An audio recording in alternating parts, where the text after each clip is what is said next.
Fiorella, I'm from Uruguay, and I'm, like he said, I'm an impact enthusiast. I've been working in IT since my early 20s, sorry.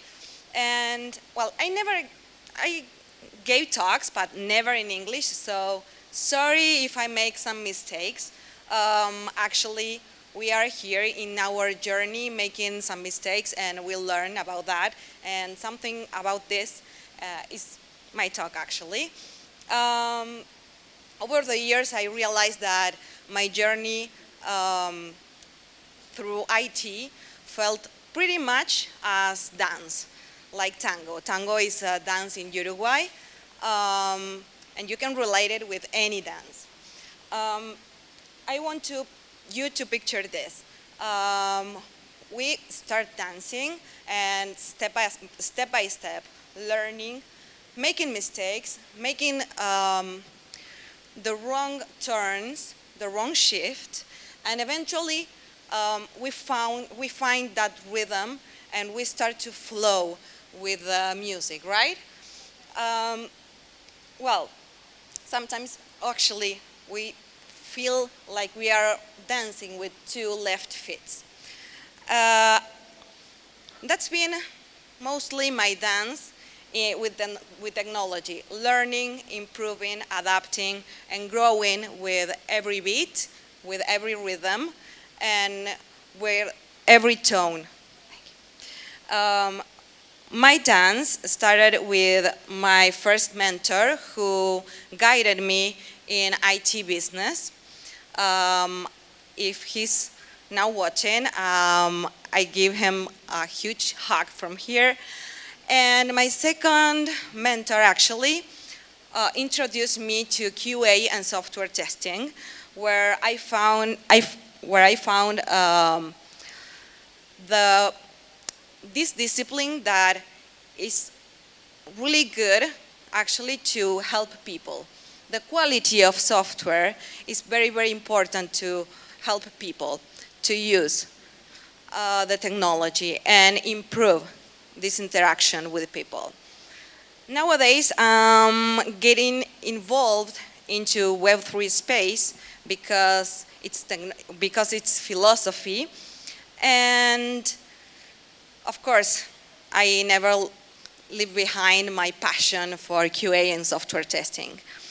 Actually, I started my own QA startup. And so this is what me brings to our talk today. And you will see that, oh, sorry. Oy. Well, and sorry about that. I wasn't looking at the presentation. So this is what me bring to our talk today. Okay? And you will see that I have more questions in this talk than answers, actually, because I have learned in this path that there are no right answers, actually, in IT or even in life. Instead, we have to make the good questions, right? And now, let's jump into the metaverse. Time ago, I read an article from Ernst & Young that was introducing actually the metaverse, and I want to highlight some things. In this world, in this metaverse, we have lights and shadows. And I'm focusing actually in the lights of the metaverse, and I want to give you some examples of that. Imagine that in the metaverse, we can shape our avatars to look like another person, and actually to try to minimize unconscious biases that we have.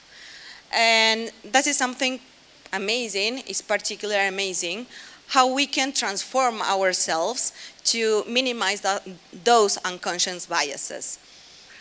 Another opportunity that we have, consider that the metaverse could help us to understand and care more about people who are different from us. We can also change our appearance to feel what they feel, to see what they see. And this is also important for us to build these communities, to feel what everyone is feeling, and to be more considerate and be more sensitive with other people. Also, think about our actions today. We live in a world that is moving really, really fast, and sometimes our actions are not projecting or are not seeing the impact of the future. So imagine if we can prove, if we can predict how our choices today will impact our tomorrow. And last but not least, one of the important points that I want to mention is that we can create a context, a safe context, for those who has mental health issues in the metaverse. Give them the perfectly environment to them.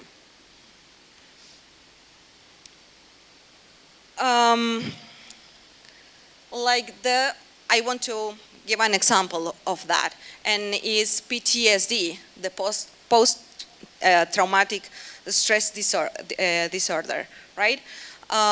This type of persons that have PTSD had experienced that when they have a controlled environment, help them to really, really advance in this mental health issue that they have. So we have a lot of opportunities here in the metaverse. There is huge, it's a space really, really huge, but we have to take care of this space.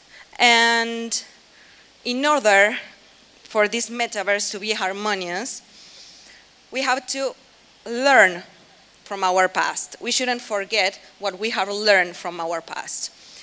What can those experiences teach us? How can we avoid making the same mistakes in the metaverse?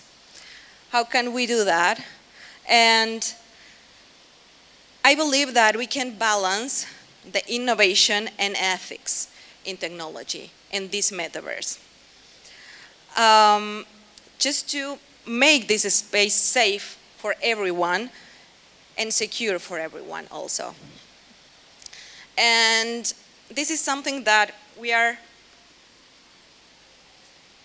navigating the dance of the responsibility, because we all take part of this world. We all take part of this metaverse, actually. And every piece of code that we write, every interaction that we designed, and every user experience that we create in the metaverse is a step in our shared dance. And we have to take that responsibility. These steps are not just about progressing technology, but also it's about shaping our society's future. And we saw that, right? We saw how technology shapes our future and how technology shapes new generations. So we can take those lessons and apply those kind of things in our metaverse, in our future, to shape our society and help. So we must to focus on creating the metaverse as a collective dance floor where all we can dance. The rhythm of our collective decisions will set the tempo. It's vital that as we step into the digital future, we ensure it's a dance that invites, includes, and respects all its dancers. The question we must ask ourselves is how do we make sure every participant enjoy the dance? How we make sure of that? So I'm inviting you all to explore together these questions. I told you I will, in this talk, I have more questions than answers. because I want you to think about these questions in the metaverse to shape our future, to help our future. So after all, tango or a dance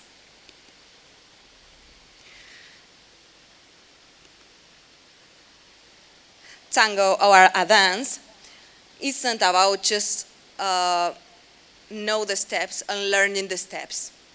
Like in technology, it isn't just about writing code or processes, just that. It's about passion, connection, and the narrative each dance creates. So let's create an inclusive, ethical, and exciting narrative for the metaverse. And if you're listen, the music is playing. So are you ready to dance? Are you ready to take that responsibility and to shift our future for a good future with the lessons that we learned before? So thank you. Thank you for listening to me. And thank you. I hope this talk help you to, I don't know, make more questions to ourselves. Thank you.